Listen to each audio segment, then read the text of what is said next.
how to see who viewed your Facebook profile.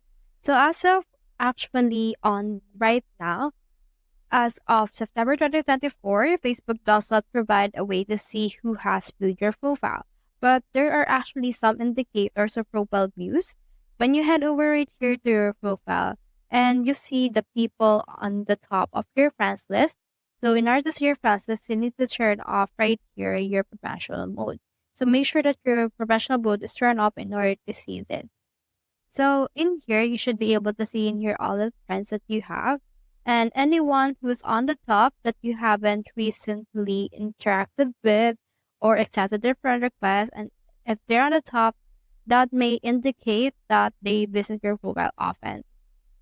Alternatively, people that you may know that will appear right here onto this page will actually indicate potential profile viewers, especially if they have mutual friends or shared contact information.